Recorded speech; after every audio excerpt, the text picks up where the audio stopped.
Ang lutuin ko po ngayon ay pork na inihaw sa kawali.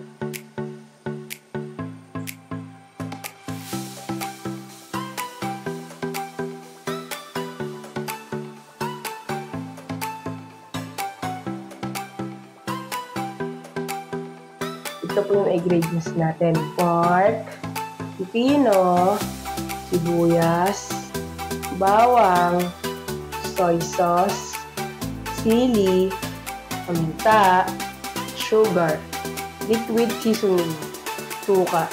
At yun lang po, mga idol. Huwag niyo po kalimutan na mag-subscribe po sa aking YouTube channel. Pwede mo pakipollow sa aking Facebook page. At yun lang po. Thank you po. Maghihiwa na po tayo ng ating pipino.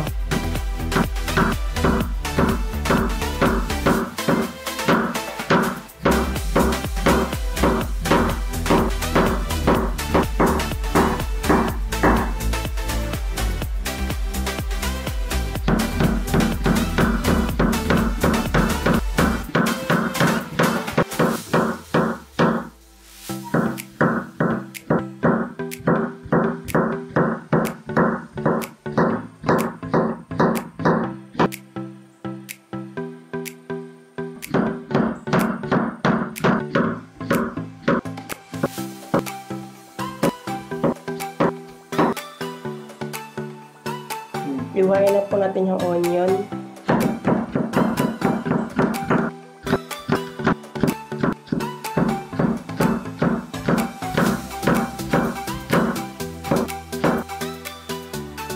Dalawang onion po yung gagamitin natin.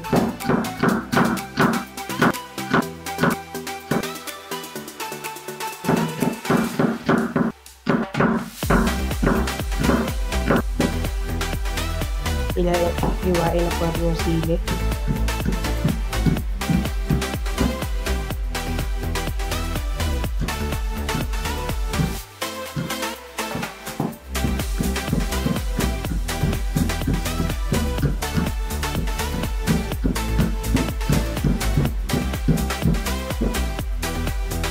Hiwain na po natin yung onion.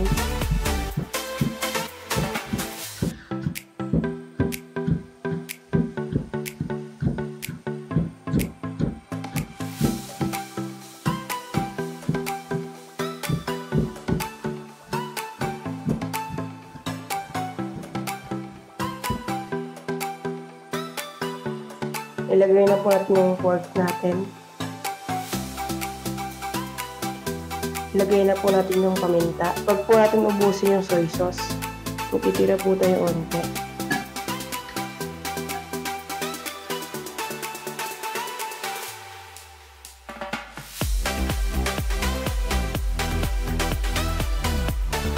Maglagay na po tayo ng oil natin. Kailangan po medyo madami. Okay na po yan. Pwede na po natin ilagay yung ating pork.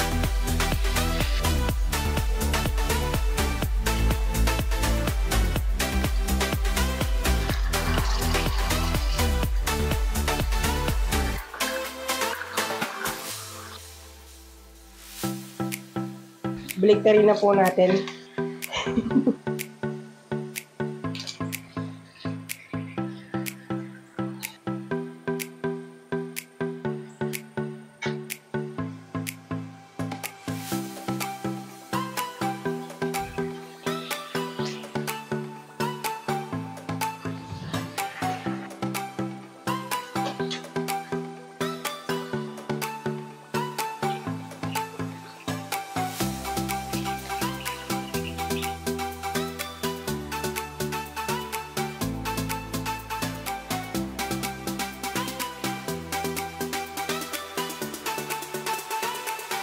Iwain na po natin yung pork natin.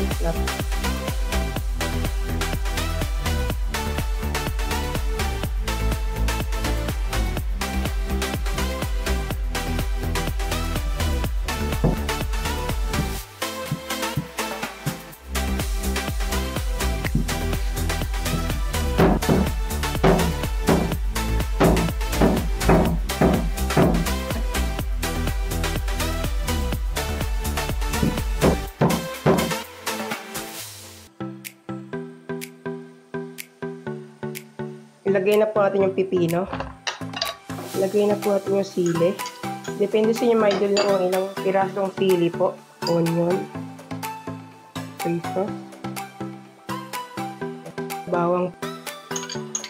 Liquid seasoning. Asukal. Ating vinegar. Mix po.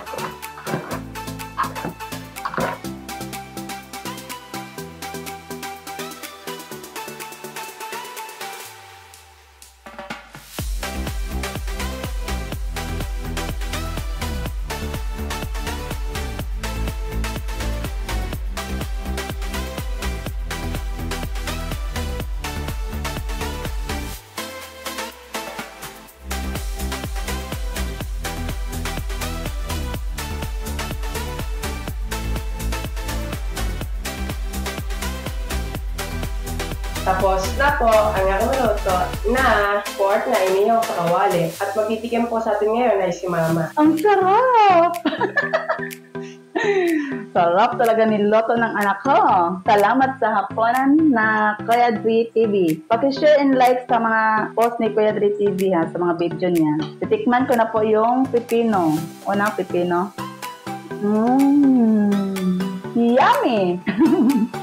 Sarap. Lasang-lasa yung pipino. Yung karne mga idolo. Ako, itsura pa lang, ulam na. The best. Wow! Kung kuha mo yung timplada ko Sarap Pag lagi ganitong ulam, naku, hindi talaga ako papayak. Kung gusto nyo itong video na to, pwede paki-like and share and subscribe. Goodbye!